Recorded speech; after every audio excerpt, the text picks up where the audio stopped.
An NBA playoffs preview.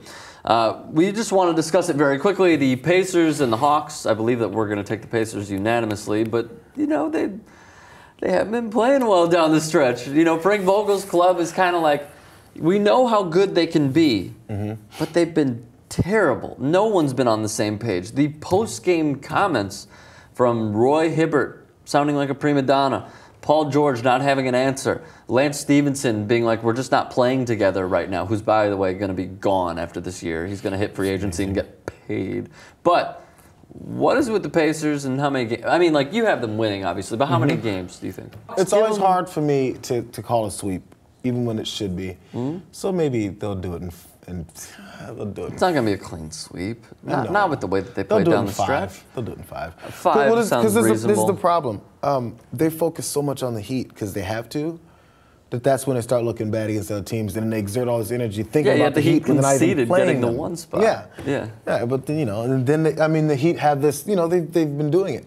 They're in this routine. I agree with you. The Pacers are going to win in 5. Obviously, we are starting with the Eastern Conference. The Charlotte Bobcats, the Michael Jordan Charlotte Bobcats. How about that? The Hornets next season playing the Miami Heat. I have a clean sweep for Miami, no doubt. I haven't seen the Bobcats play at all this year. Like, I just don't see them. So I mean, you know, you got Jefferson playing his ass off, and I actually really like that story. And you got Kemba Walker playing his ass off. I like watching Kemba Walker. That's going to be fun. Seeing like Kemba Walker, what is it, his 3rd year, I believe? He's going to sort of take on the role of being, he already is somewhat of the leader. He's the point guard, he's the floor general, and he leads the team in scoring, obviously. But it's going to be fun to see how he plays in the playoffs. The big shots, the big balls, the onion shots that he takes and converts. I think it's going to be fun, but I have a clean sweep. I'll go 5 again for them, too. You think the Bobcats pull off a win? I think they'll pull a win, man. Because you know what? The Heat sometimes show flashes of Pacers. You look up and you go, how the hell are they getting their ass kicked in this game? They have their hiccups, man. And I know that was just the regular season, and now it's going to be playoffs. They're going to zone in and all that stuff. Playoffs? Yeah. No. I mean, the team that the Heat have been facing in the past, what I keep seeing, my short-term memory is they keep seeing the Bucks every year in the first round, and finally they're not. Yeah, but I mean, who so are the guys? out the Bucks every year. Dude, yeah, who are the guys that are going to put the Heat in danger? Like Gerald Henderson? Like I said, just those two. Cody Zeller, Al Jefferson, Kemba Walker. And Kemba Walker. They'll get 1 game. They'll get 1 at home. I have a clean sweep. You want to bet on it? I'll bet you $20. That they'll get 1 game? Yeah. Oh, I already owe you 10 from the NCAA pool. You do, yeah. So you got to remind me because I'm never going to remember. No. You owe me $10. You don't want to take it. All right, fine. Brooklyn against Toronto. Solid matchup. That's one of the best ones of these. Yeah, and Toronto is just a fun team to watch. Real fun team to watch. And then Jason Kidd somehow turned it around. It was like, oh, he's not going to make it through the season. Remember when we were reading about that? The old men on the bench and old men on the court. What are they doing with this team? It's because they signed Jason Collins. That's the sole reason why Brooklyn turned it around this season. No, I mean, it's going to be a good matchup. What do you think? Damn.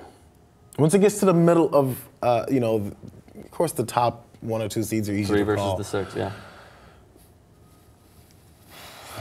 I think Brooklyn's going to do it, man. Really? They'll do it in 6. Really? I got Toronto in 6. And it'd be great to see that.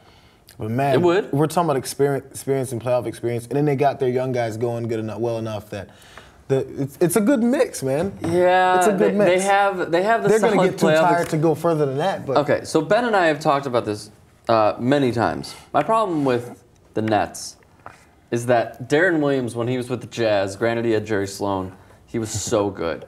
And then suddenly he goes to Brooklyn, and it's like he's not even considered an all-star anymore. He's just he's good, but he's not great. Dude, he had Boozer. He did have Boozer. That's why. He had Boozer and Millsap and Kyle Korver. D. Brown was there for a year. Damn, I forgot about it. That was a good team. Illinois Fighting Illini running mate. Wow. I don't know. I have Toronto in 6. I also love their GM. Washington against the Bulls. I probably should have talked a bunch of shit to Ben Mankiewicz. I will let you start. Washington and Chicago. Yeah. Oh, yeah. We're going to have some fine text messages back and forth. What do you think? The only question in my mind is between 5 or 6 games, but I think Chicago's going to win the series. No doubt. Yeah. Okay. I'm pretty sure about it. Tough team to play against. Great defensively. Great coach. The Bulls are the one team that no one really wants to face. Definitely, because the Heat definitely don't. They guard every possession. It's a blue-collar team, man. It is. And obviously, I think the Bulls are going to win. I think they win in 7, though. The Wizards are a solid team, but Bulls in 7. Going to the West very quickly. Dallas against the San Antonio Spurs. I will start. When the Spurs played Dallas in the last few weeks of the of the regular season, Dallas competed for about 3 quarters, and then the Spurs broke through. The Spurs are breakable, but they're a phenomenal team. They have probably the best coach in all of basketball. I'm going to take the Spurs in 6, but Dallas is going to be super competitive, especially since they upgraded from O.J. Mayo to Monte Ellis, who's been an unsung hero of the Mavericks. So I say Spurs in 6. 5. Spurs in 5? How come? Because I feel like the same thing's going to happen in this series that I was talking about was going to happen in with the Charlotte Heat series. They're going to get 1. Sure, they'll pull one out, but they're going to be like, oh, well, they pulled one out. Dirkalicious will pull out 2. All right, he'll do it. He will. Moving on. Memphis against Oklahoma City. You can start on this one. 2 solid teams. I mean, I have Oklahoma City going pretty far, but what do you think? Yeah, this one I'll push to 6, and this will be surprising to somewhat. You would think Oklahoma City is going to barrel through. They have the MVP obviously this season, but you know what? Again, Memphis is one of those teams. You're like, well, wait, how did they're grinders? Yeah, how did Little Gasol end up with 25 points through the first 3 quarters? Like, you don't see them score. Next thing you know, they're killing you. Like, they just do it very unsuspecting, and they just get the job done sometimes. And Oklahoma City has this flash and this speed and this excitement. And under the radar, next you know, they keep chipping away at things. So I think they'll pull out a couple games. Oklahoma City, obviously with the MVP, incredibly balanced as well. 2 of the finest players in the NBA as of right now. It would be a colossal failure for the NBA if Kevin Durant did not go through and go far in the playoffs. Oklahoma City in 5. Golden State against the Clippers. I will let you start on this one. Clippers in 7. How come? Man, the reason this has become a rivalry is because this team gives them fits, man. They can score. Their guards are Golden quick. State or? Yeah, Golden State. They can score from anywhere. And but what they are missing is Andrew Bogut, which is going to be some of the stuff that happens on the inside. So, you know, they'll figure it out as far as getting past what Bogut can do, because Bogut's just slow anyway. So, in the fast pace that the Clippers like to play in, they kind of take him out of the game. Sure. But, you know, so if he was there, he'd help them out a little bit. But I think that there's going to be a lot of motivation for their shooters.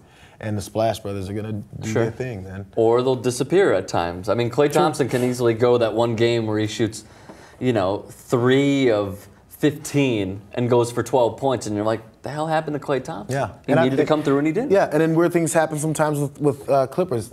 As weird as it sounds, Chris Paul had some off games. I saw a few this year. And not that when he was recovering from injury? Again. Maybe. Yeah, I think that's where a majority of them fell. Even well after. I saw a couple and I was like, these are 3 straight turnovers that are completely unforced. Where it just kind of kicks it off his foot, bringing the ball up. And I was like, who's this guy? But it also could have been a poor situation where they didn't run the play correctly. Someone was out of position. Yeah, I've seen him toss a couple away. No, totally, it happens. But the thing is, even though this may go to 7, it sounds like it'd be super close every game. There's going to be 2 blowouts from each team in this series, I think. Could easily be. You're going to have the Clippers win by 25 one game, and then the Warriors win by 20 in the next game. Both at home, obviously. Yeah. So, selfishly, as a basketball fan and an NBA fan, I don't want to see these 2 teams play each other.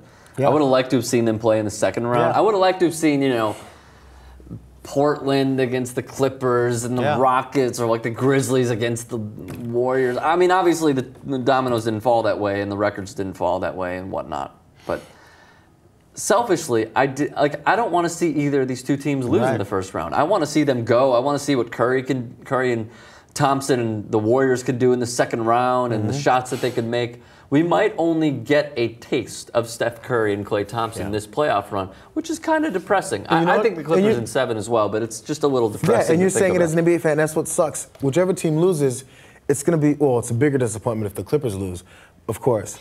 But whichever team loses, you're like, oh, like this team had such a chance to make a lot of noise. And more so, if the Clippers lose, like, well, wait a second. This team is supposed to be contending for a championship. This is one of the West top teams, and if they lose in the first round, it doesn't make any sense. But the Warriors are a good team. I mean, I would have split up Portland and Houston if I pulled a Chris Paul no to the Lakers sort of move. But obviously that is not the case. Lastly, Portland and Houston. I'm going to let you start while I tough, generate my thoughts. Okay, I'm just going to speak out loud then. I love Damian Lillard. Love his game. LaMarcus Aldridge, Wes Matthews, Nicholas Batum. I mean, I've said the word balance probably twice, but Portland could be the most balanced starting five in the playoffs. But then again, you look at the Rockets, incredibly balanced as well. Dwight Howard, Chandler Parsons, Patrick Beverly. I mean, Harden. Harden is obviously the star. He's a liability defensively. Did you see that YouTube highlight? No. Oh, it's like 15 minutes of James Harden playing no defense. I'm going to go with Portland in 7. It's so hard. I know. This is probably one of the better matchups. This is like the number 3 matchup behind Toronto, Brooklyn, and Golden State and the Clippers. Based on, again, you talk about how balanced Portland is. Yeah. But you know what? The only other, I guess the only advantage I can give to one of these teams is coaching, so I'd go with Houston in 7.